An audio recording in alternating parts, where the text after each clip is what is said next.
हिंदी संस्कृत शिक्षा चैनल में आपका बहुत बहुत स्वागत है। बच्चों, आज हम पढ़ेंगे रुचिरा प्रथमो भाग षष्ठ वर्गाय संस्कृत पाठ्य पुस्तकात सप्तम पाठः बकस्य प्रतिकारः। यानी रुचिरा प्रथम भाग छठी कक्षा के लिए जो पाठ्य पुस्तक है उसका 7वां पाठ आज हम पढ़ेंगे, जिसका शीर्षक है बगुले का बदला। ये बहुत ही रोचक कहानी है और इस कहानी के माध्यम से हमें पता चलता है कि हमें कभी भी किसी भी व्यक्ति के साथ दुर्व्यवहार नहीं करना चाहिए। अगर हम किसी से दुर्व्यवहार करते हैं तो निश्चित रूप से उस दुर्व्यवहार का फल हमें कभी भी अच्छा नहीं मिलता है, क्योंकि जब वह व्यक्ति भी हमसे दुर्व्यवहार करता है तो हमें अपने दुर्व्यवहार पर पछतावा होता है। चलिए पढ़ते हैं ये कहानी बकस्य प्रतिकारः, यानी बगुले का बदला। अव्यय प्रयोग। इस पाठ की क्या खास बात है, इसमें अव्ययों के प्रयोग को समझाया गया है। अब सबसे पहले अव्यय के प्रयोगों को समझने से पहले हमें ये समझना आवश्यक है कि अव्यय हम किसे कहते हैं। अव्यय उन शब्दों को कहा जाता है जिनका किसी भी प्रकार से रूप परिवर्तन नहीं होता है। अब इस पाठ में अव्यय शब्द कौन कौन से आ रहे हैं, हम पाठ पढ़ते पढ़ते इन अव्यय शब्दों को भी चिन्हित करते चलेंगे कि कौन कौन से अव्यय शब्द हैं।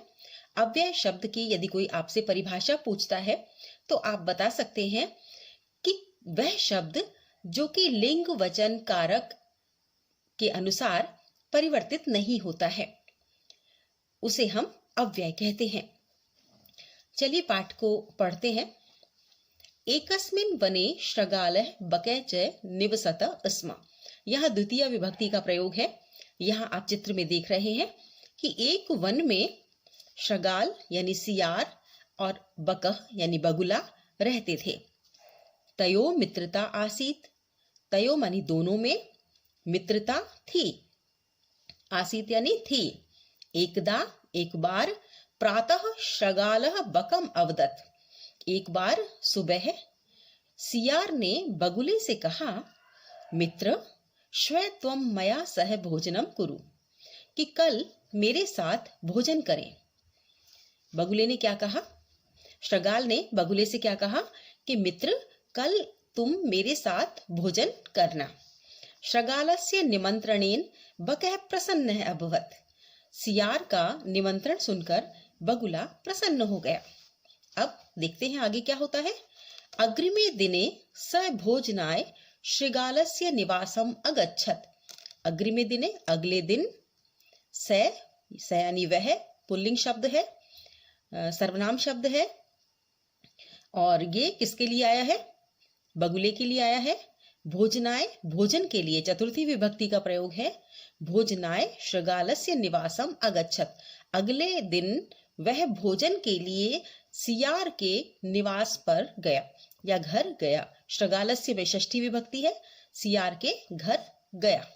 भूतकाल का यहाँ पर प्रयोग है। तो जो भी कहानी अक्सर चलती है वह भूतकाल में ही चलती है। कुटिल स्वभाव है श्रृगाल है। कुटिल स्वभाव है यानी कुटिल स्वभाव का श्रृगाल है सियार। स्थाल्याम बकाय क्षीरोदनम अयच्छत्। कुटिल स्वभाव के, दुष्ट स्वभाव के उस सियार ने थाली में बगुले को खीर परोसी, खीर दी। बकम अवदत् च, बकम अवदत् च, और बगुले से कहा, मित्र अस्मिन् पात्रे आवाम अधुना सहैव खादावः। कि मित्र इस पात्र में हम दोनों अब साथ साथ खाएंगे। जब दो मित्र आपस में मिलते हैं और भोजन करते हैं तो अक्सर साथ साथ भोजन करते हैं, और इसी प्रकार जो सियार है उसने भी कहा कि मित्र हम साथ साथ भोजन करेंगे। तो मित्र अस्मिन् पात्रे आवाम अधुना सहैव खादामः, यानी मित्र इस पात्र में हम दोनों अब साथ साथ खाएंगे। भोजन काले बकस्य चंचू स्थालीत भोजन ग्रहणे समर्था न अभवत्। अब भोजन के समय, भोजन काले सप्तमी विभक्ति का रूप है, बकस्य यानी बगुले का षष्ठी का रूप है ये। चंचू मानी चोंच, स्थालीतः भोजन ग्रहणे, थाली से भोजन ग्रहण करने में समर्थ नहीं हुआ। यानी भोजन के समय बगुले की चोंच थाली में से भोजन ग्रहण नहीं कर सकी या भोजन ग्रहण करने में समर्थ नहीं हुई। अतः इसलिए बकः केवलम क्षीरोदनम अपश्यत, इसलिए बगुले ने सिर्फ खीर को देखा। अतः बकः केवलम क्षीरोदनम अपश्यत, इसलिए बगुले ने केवल खीर को देखा। शृगालः तु सर्वम क्षीरोदनम अभक्षत, और सियार तो सारी खीर को खा गया। यहाँ पर आप चित्र देख रहे हैं, बगुला खीर को देख रहा है थाली में और सियार खीर खा रहा है, क्योंकि बगुले की चोंच थाली में टकराती है और खीर वो नहीं खा पाता, लेकिन सियार अपनी जीभ से सारी खीर को चट कर जाता है। शृगालेन वंचित बक अचिंतयत, अब सियार द्वारा ठगा गया बगुला सोचता है। शृगालेन सियार के द्वारा, वंचित मनी ठगा गया, बक बगुला अचिंतयत सोचता है, भूतकाल का प्रयोग है। यथा अनेन मया सह व्यवहारः कृत, कि जिस प्रकार इसने मेरे साथ व्यवहार किया है, तथा अहम अपि तेन सह व्यवहरिष्यामि, उसी प्रकार मैं भी उसके साथ व्यवहार करूंगा। यथा मनी जैसे, अनेन इसने मेरे साथ, इसके द्वारा मेरे साथ व्यवहार किया गया है, कृतः मन किया गया है, तथा वैसा ही। अधिकतर अव्यय शब्दों में यथा और तथा साथ साथ आता है। अहम अपि तेन सह व्यवहरिष्यामि, अपि भी यहाँ पर अव्यय शब्द है, तो मैं भी उसके साथ वैसा ही व्यवहार करूंगा। एवं एवं चिंतयित्वा स शृगालम अवदत्, एवं भी अव्यय शब्द है, और इस प्रकार सोचता हुआ वह शृगाल से कहता है, वह सियार से कहता है, मित्र त्वम अपि श्वः सायं मया सह भोजनम करिष्यसि, कि मित्र तुम भी मेरे साथ कल शाम को भोजन करना। बकस्य निमंत्रणेन शृगालः प्रसन्नः अभवत्, बगुले का निमंत्रण पाकर सियार खुश हो जाता है। यदा शृगालः सायं बकस्य निवासम भोजनम अगच्छत, जब सियार शाम को बगुले के निवास स्थान पर भोजन के लिए जाता है, तदा बकः, तदा भी अव्यय शब्द है, और एक बार पाठ को पूरा पढ़ने के बाद इसमें जितने भी अव्यय शब्द आए हैं, हम उन्हें पाठ में से छांट कर उनको दोबारा से उनका अध्ययन करेंगे और कुछ वाक्य भी बनाएंगे। तदा बकः संकीर्ण मुखे कलशे, जब शाम को सियार बगुले के निवास स्थान पर भोजन करने के लिए गया, तब बगुले ने संकीर्ण मुखे, बहुत ही सकरे मुंह के, कलशे कलश में, क्षीरोदनम अयच्छत, खीर परोसी, खीर दी।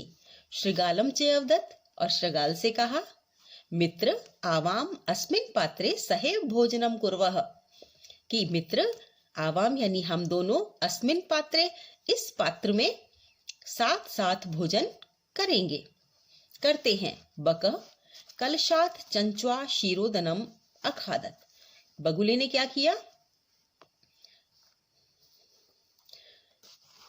बकः कलशात चंच्वा क्षीरोदनम अखादत, बगुले ने कलश से चोंच के द्वारा खीर खा ली, परंतु शृगालस्य मुखे कलशे न प्राविशत, परंतु शृगालस्य मुखम कलशे न प्राविशत, किंतु सियार का मुंह कलश में प्रवेश नहीं कर पाया, यानी सियार का मुंह कलश के अंदर नहीं गया। आप ये देख रहे हैं कि कलश है और कलश के अंदर खीर भरी हुई है, ऊपर से इसका बहुत ही सकरा मुंह है, बहुत ही छोटा मुंह है।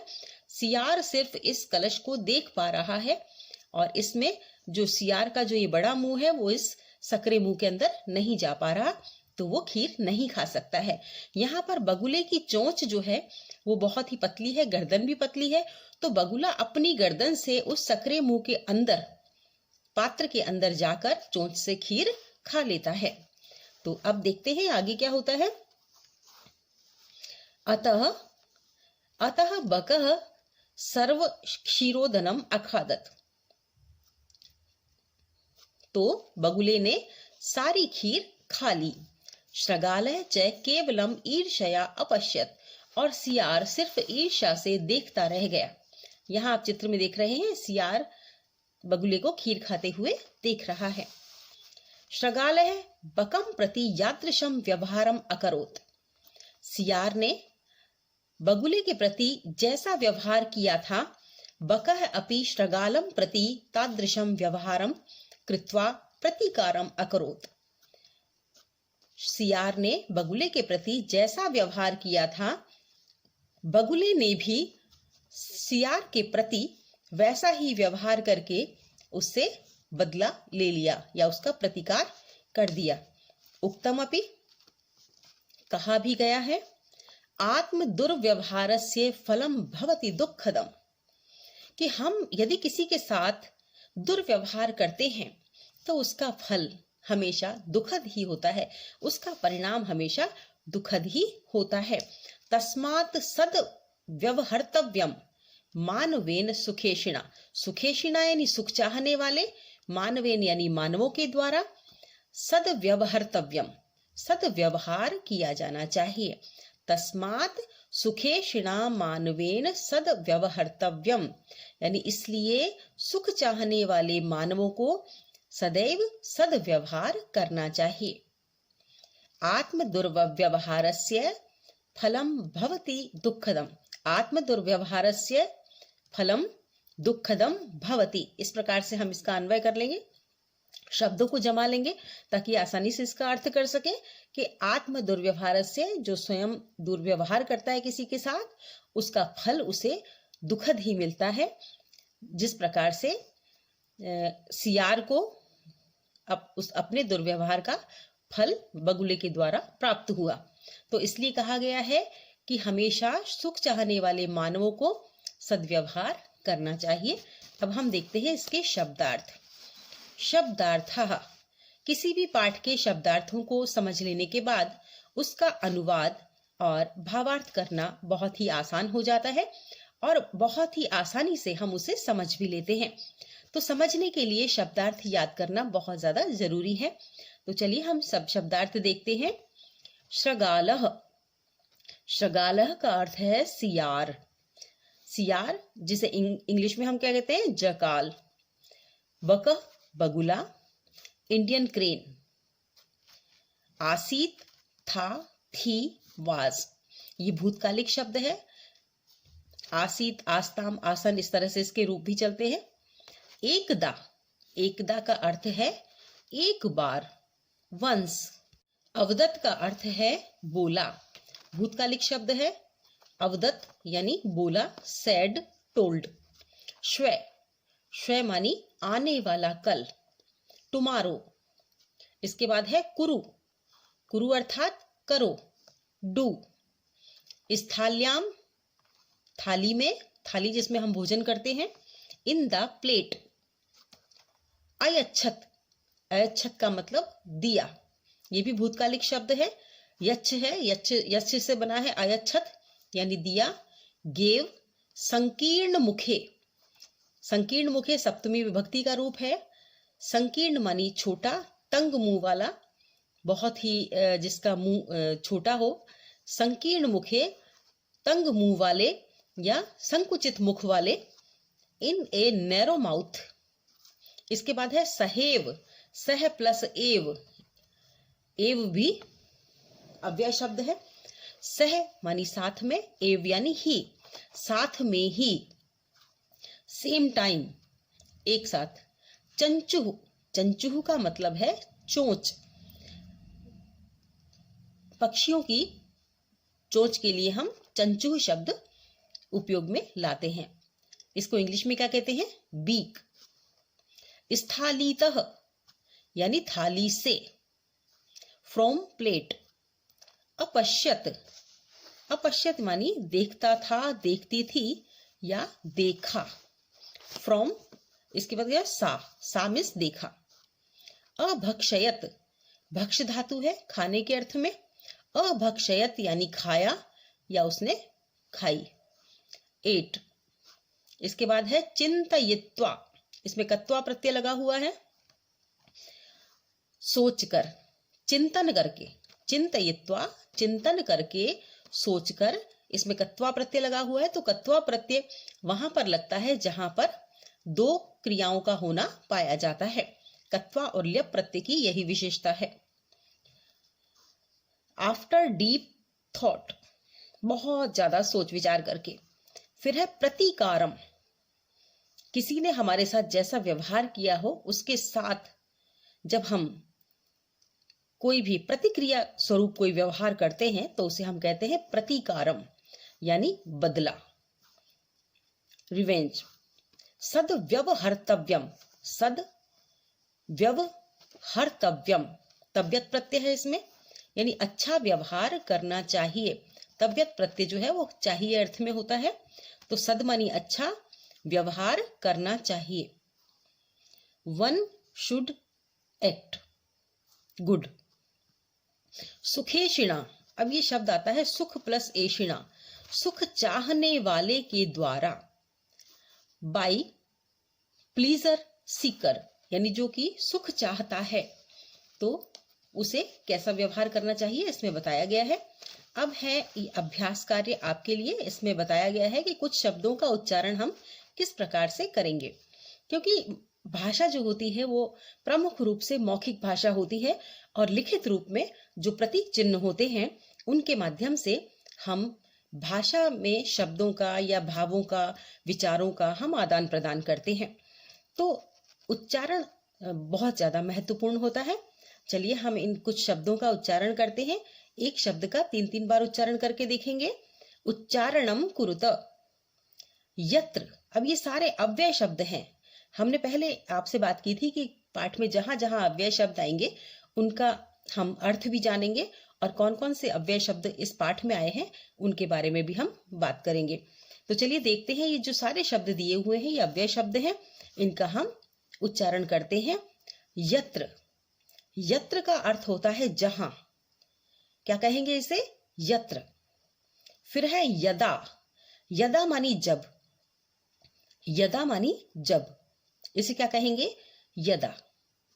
अपि, अपि का अर्थ है भी, अपि मानी भी, जैसे मैं भी या वह भी। अहर्निशम, अहर्निशम यानी दिन रात। फिर है तत्र, तत्र मानी वहां, यत्र मानी यहां, तत्र मानी वहां।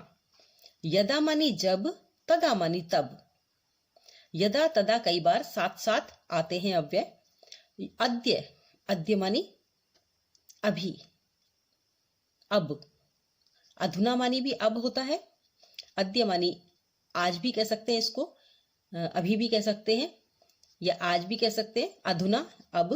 कुत्र, कुत्र मानी कहां, तो हम कुत्र गच्छसि, जैसे हम किसी से पूछते हैं कुत्र का अर्थ है कहां, कुत्र का क्या अर्थ है? कहां, इसे क्या कहेंगे? कुत्र। कदा, कदा मानी कब। अब देखिए ये शब्द एक से एक से चल रहे हैं। यत्र, तत्र, कुत्र, अत्र, अन्यत्र, ये चारों शब्द एक से दिए हुए हैं। तो यत्र मानी जहां, तत्र मानी वहां, कुत्र मानी कहां, अत्र मानी यहां और अन्यत्र मानी कहीं और, अन्य अत्र कहीं और। फिर है देखिए यदा, यदा मानी जब, तदा मानी तब, कदा मानी कब, एकदा मानी एक बार और च मानी और। तो ये लगभग शब्द एक से एक से चल रहे हैं। इसके बाद है अपि, भी, अद्य आज, श्वै, श्वै मानी कल और रे, रे मानी बीता हुआ कल। श्वै का अर्थ भी कल है, रे का अर्थ भी कल है, किंतु श्वै का अर्थ है आने वाला कल और रे का अर्थ है बीता हुआ कल। प्रातः का अर्थ है सुबह और प्रातः के साथ यहाँ पर सायं शब्द भी दिया हुआ है। प्रातः सुबह और सायं शाम को। इसके बाद ये शब्द है अहर्निशम, दिन रात। अधुना मानी अब, एव मानी ही, एव आता है निश्चय अर्थ में, खलु ननु एव, इस प्रकार से ये निश्चय रूप में आता है। एव यानी ही। कुतः मानी कहां, सायं यानी शाम को। अब है दूसरा प्रश्न, मंजूषात् उचित अव्यय पदम चित्वा रिक्त स्थानम पूरयतः। मंजूषा से उचित अव्यय पदों का चयन करके रिक्त स्थान की पूर्ति करें। मंजूषात् उचितम अव्यय पदम चित्वा रिक्त स्थानम पूरयत। अब यहाँ पर अव्यय शब्द कौन कौन से दिए हुए हैं? अद्य, अपि, प्रातः, कदा, सर्वदा, अधुना। अब हमें इन रिक्त स्थानों को भरने के लिए इन अव्यय शब्दों का अर्थ जानना जरूरी है और साथ ही इन वाक्यों का भी अर्थ जानना आवश्यक है। जब हम इन दोनों का अर्थ जान लेंगे तो हम वाक्य में सही शब्द अर्थ के अनुसार भरने में सक्षम हो पाएंगे। चलिए अर्थ जानते हैं। आद्य मानी आज, अपि मानी भी, प्रातः मानी सुबह, कदा मानी कब, सर्वदा मानी हमेशा, अधुना मानी अब। तो देखते हैं क्या लिखा हुआ है। क में है भ्रमणम स्वास्थ्याय भवति। भ्रमण करना स्वास्थ्य के लिए स्वास्थ्यप्रद होता है। तो कब भ्रमण करना स्वास्थ्यप्रद होता है? प्रातः। तो हम यहां पर भर देंगे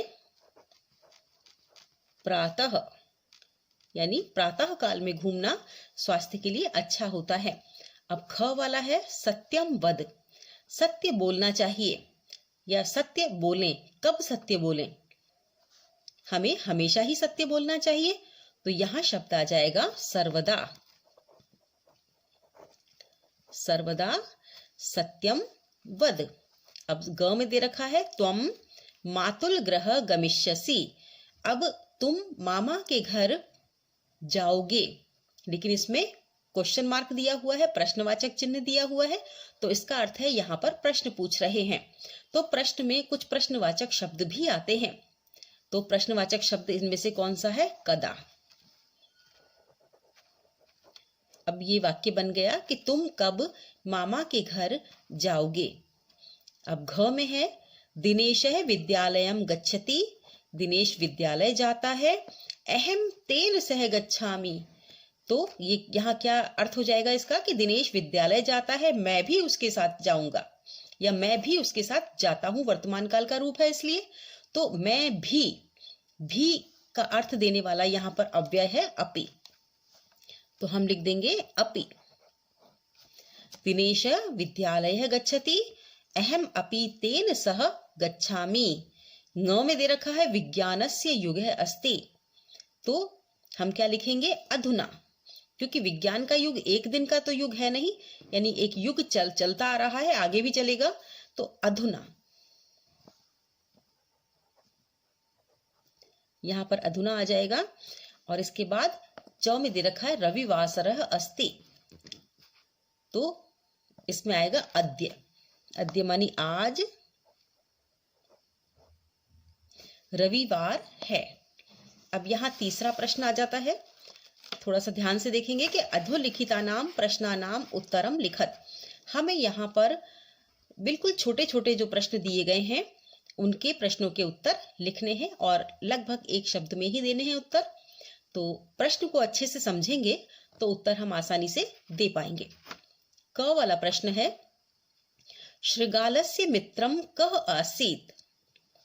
सियार का मित्र कौन था? हमने कहानी को पढ़ा है अगर ध्यान से तो हम जानते हैं कि शृगालस्य मित्रः बकः आसीत्। तो यहाँ पर हम जो प्रश्नवाचक शब्द है कह के स्थान पर बकः लिख देंगे और ऐसा कैसा वाक्य वापस से उतार देंगे कि शृगालस्य मित्रम बकः आसीत्। ये हमारा उत्तर हो जाएगा। अब ख है स्थालीतः कः भोजनम न अखादत। थाली से किसने भोजन नहीं खाया? तो यहाँ पर भी यही उत्तर आ जाएगा कि बकः अगुला थाली से भोजन नहीं कर पाया था। तो स्थालीतः बकः कह के स्थान पर हम ये उत्तरवाचक शब्द लगा देंगे भोजनम न अखादत। अब ग वाला है बकः शृगालाय भोजने किम अयच्छत्। बगुले ने सियार को भोजन में क्या दिया? तो कहानी में आया है कि बगुले ने भी खीर खिलाई उसे और सियार ने भी खीर खिलाई। खीर को क्या कहते हैं? क्षीरोदनम। क्षीरोदनम क्षीर मानी दुग्ध, ओदनम यानी चावल, दूध और चावल से बनने वाला व्यंजन क्षीरोदनम। तो यहाँ पर आ जाएगा बकः श्रगालाय भोजने किम, यहाँ प्रश्नवाचक शब्द है तो इसके स्थान पर आ जाएगा क्षीरोदनम। बकः श्रगालाय भोजने क्षीरोदनम अयच्छत, ये हमारा उत्तर हो गया। अब है घ वाला, श्रगालस्य स्वभावः कीदृशः भवति, सियार का स्वभाव कैसा होता है। तो पाठ में पहले ही आया है कि कुटिल स्वभावः सियारः श्रगालः, कुटिल स्वभावः श्रगालः। तो हम यहाँ लिखेंगे श्रगालस्य स्वभावः कीदृश के स्थान पर कुटिल है, कुटिल भवति, सियार का स्वभाव कुटिल होता है। अब चौथा प्रश्न है, चौथे प्रश्न में है पादात पाठात पादानि चित्वा अधोलिखितानाम विलोम पदानि लिखत। अब पाठ से पदों का चयन करके, शब्दों का चयन करके नीचे लिखे हुए शब्दों के विलोम पद हमको लिखने हैं, यानी बिल्कुल उल्टे शब्द हमको लिखने हैं, विलोम शब्द हमको लिखने हैं। चलिए देखते हैं कौन कौन से शब्द हैं। यथा जैसे, शत्रु मित्रम, शत्रु यानी दुश्मन और मित्रम का अर्थ मित्र, सुहृद या सखा, सखा भी हम कहते। अब है यहाँ पर शब्द सुखदम, सुख देने वाला। तो हम यहाँ कहाँ लिखेंगे, क्या लिखेंगे, दुखदम। कई विलोम शब्द बनाते हुए सु के स्थान पर दू लगा देने से विलोम शब्द बन जाता है। अब शत्रुता, शत्रुता का आएगा मित्रता। अप्रसन्न, कई विलोम शब्द ऐसे होते हैं जिनमें से अगर आगे अ लगा हुआ हो तो अ हटा देने से विलोम पद बन जाता है। तो यहां पर हम अ हटा देंगे तो खाली प्रसन्न। अप्रसन्न मानी जो प्रसन्न नहीं है, दुखी है, और प्रसन्न का अर्थ है जो प्रसन्न है, खुश है। अब आता है दुर्व्यवहारम। तो यहां पर भी दुर के स्थान पर यदि हम सद लगा दें तो सदव्यवहार हो जाएगा, सदव्यवहार। दुर्व्यवहार बुरा व्यवहार, सदव्यवहार अच्छा व्यवहार। अब सायं, सायं का हो जाएगा प्रातः, सायं यानी शाम का समय और प्रातः मानी सुबह। असमर्थ, यहां पर भी अ लगा हुआ है तो विलोम शब्द बनाते समय अ हटा देंगे, शब्द रह जाएगा समर्थ, जो समर्थ नहीं है और जो समर्थ है, ये विलोम शब्द हो गया। अब इसके बाद देखते हैं प्रश्न संख्या 5 है। 5 में एक स्टोरी दी हुई है आपको। देखिए स्टोरी लिखने में, सुनने में, पढ़ने में हमें बहुत अच्छी लगती है। मंजूषात समुचित पदानि चित्वा कथाम पूरयत, यानी आप इस बॉक्स में से समुचित पद चुनकर कथा को पूरा करें। यहाँ पर 11 शब्द दिए हुए हैं और 11 ही खाली स्थान दिए हुए हैं, तो इन्हें हमें भरना है और कहानी को पूरा करना है। चलिए कहानी पूरी करते हैं। एकदा एकः काकः आसीत।